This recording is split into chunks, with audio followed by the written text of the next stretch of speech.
بسم الله الرحمن الرحيم. حبايبي عاملين ايه؟ كل عام وانتم بخير.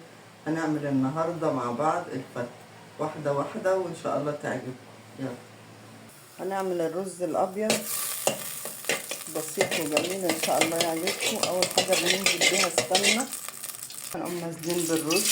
الرز الفتة يبقى ابيض. نجاح الرز السمنه ما تبقاش قليله عشان ما يبقاش ناشف، وتفضلي تقلبي فيه تقلبي فيه تقلبي فيه تقلبي لغايه ما تسمعي خرفشه الرز عشان يبقى ايه مفلفل.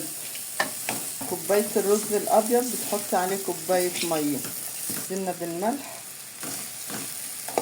قلبناه وهننزل بالميه.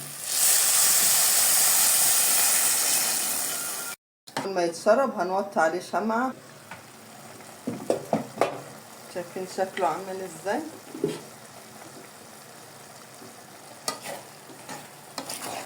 وطي عليه بقى شمعة.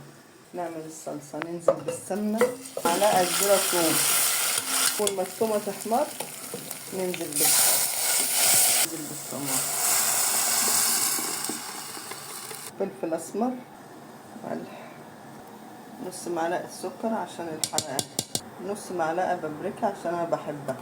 الفتة لازم يبقى محمص، ما جبتهوش محمص قطعيه دخليه الفرن هيتحمص عشان ما تبقاش معجنه. وانتي بتدخليه الفرن رش عليه معلقه سمنه واحده ويخش تحت الشوايه، هيطلع محرمش وجميل. العيش محمص، انزل عليه بكبشه صلصه، انزل بكبشه رز مع العيش ونقلب،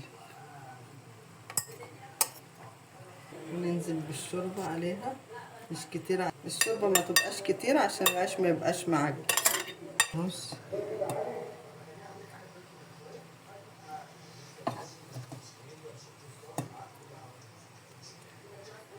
وننزل بالصلصة،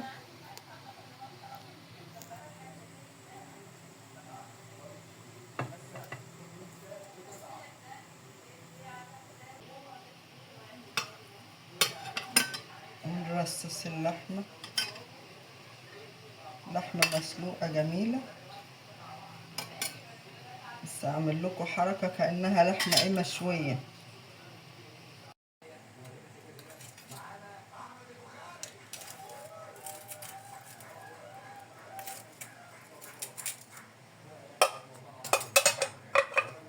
صب كده معلقة